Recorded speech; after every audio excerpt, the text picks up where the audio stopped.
Ano ba namang klaseng buhay to? Hindi kape, wala man lang nahanda, oh. Aba!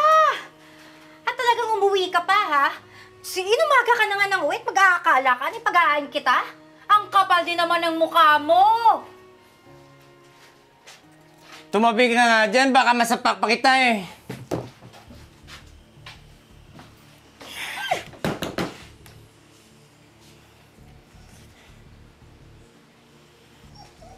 Hoy, Kai! Ay, Ma'am Jel! Ay, Ma'am. Kailan kayo magbabayad ng upa? Aba! Parang tagal na. Magbayad-bayad din kayo. Pag hindi kayo nakapagbayad mamaya eh. Lumayas na lang kayo dito. Para parehos lang tayo nangangailangan ng pera, ha? Ma'am Jel, pasensya na ho. Mamayang gabi ho, ibibigay ko sa inyo. Abay, siguraduhin mo lang. Dahil pag hindi kayo nagbayad mamaya, kakalad ka rin ko kayo palabas ng bahay na to. Pasensya na tagal magbayad.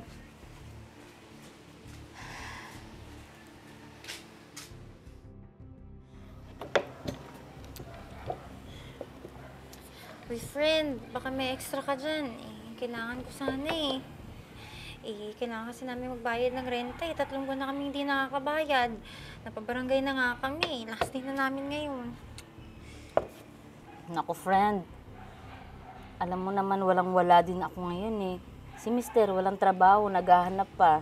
Kaya yung konting ipon namin, talagang tinitipid pa. Ano ba? Problema talaga ako.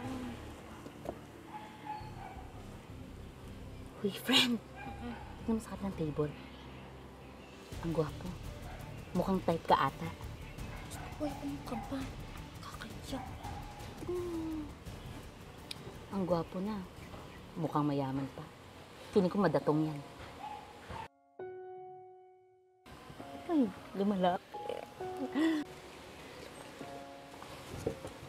Hi! Pwede bang makishare sa inyo? Pwede.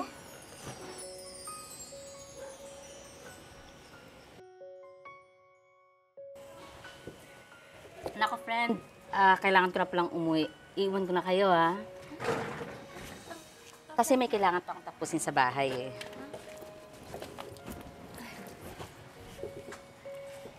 Ano, kita tayo mamaya, ha? Sige. Friend, yan yung sagot sa mga problema mo. Ikaw na bahala dyan.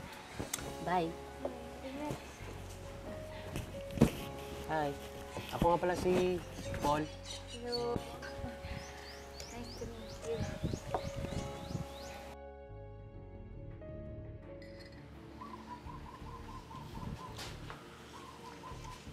Mahal.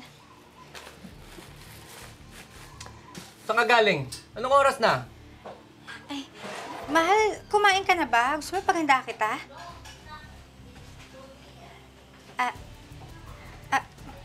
Mahal, hindi na muna kita masasabayan pala, ha? Maliligo na muna ako, ha? Sige.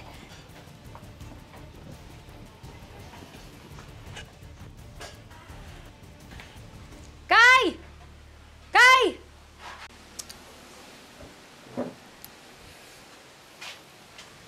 Asan si Kai? Ay, Ma'am Kai, asan na? Eto na ho. Ay, 3 buwan na ho naming upa yan, ha? Salamat, ha?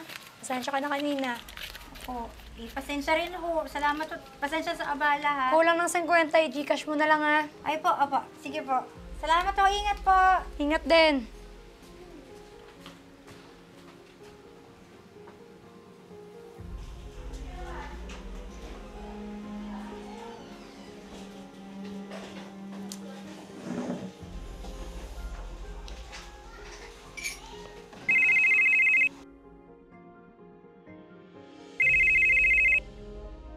Oh, pre, ba't tumawag ka? Pre, tara, diskarte tayo. Pre, pass muna. Oh, bakit naman? Di mo lata. Kasi pre, masama ang pakiramdam ko eh. Si Mrs. sinoobserbahan ko. Mukhang bumalik na naman ata sa mga ginagawang kababalaghan. Kanina umuwi, anong oras na? May dalang pagkain at may pera. Mukhang bumalik na ata sa pagtatrabaho sa bar. Ganun ba? Sige pre, balitaan mo na lang ako Oh, sige pre.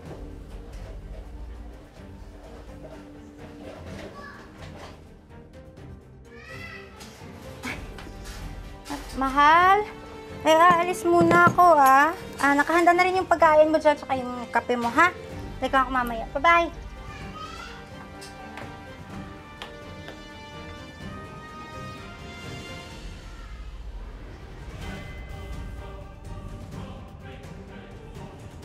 Lintik na! Sinasabi ko na eh! May booking na naman!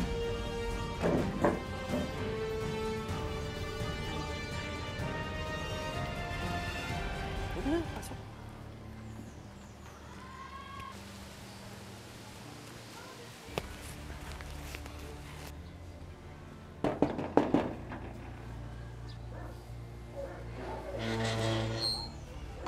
Asan si Kai? Ay, mahal! Buti naman at nakahabol ka. Ha? Ano? Ay, mahal, ito nga pala si Pastor Paul. Ay, siya ho yung asawa ko, si Lito. Paul, buti andito na kayo para makapagsimula na tayo. Pasok na tayo. Halika, mahal.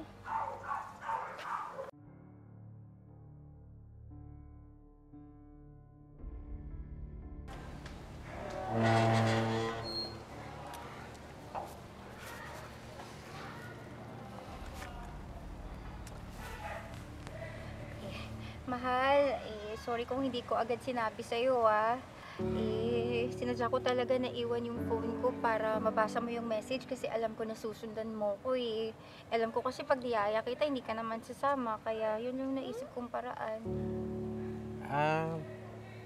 Si Kai, nakilala ko sa coffee shop. Kasi nakita ko kasi parang mabigat yung pinagdaanan niya eh. Kaya bilang pastor, lumapit ako sa kanya. Tapos nagkwentuhan kami, at saka in-invite ko siya sa church. Oo, mahal. Tsaka hindi lang salita ng Diyos yung ibinahagi nila sa atin. Tinulungan din nila akong makahanap ng trabaho. Kaya ayun, nakapag-advance agad ako. Nakabayad tayo ng upa. Mahal, sana mapatawad mo ako At nagpapasalamat ako sa Diyos dahil sa mga ginamit niyang mga tao na para tumulong sa atin, para matubos tayo.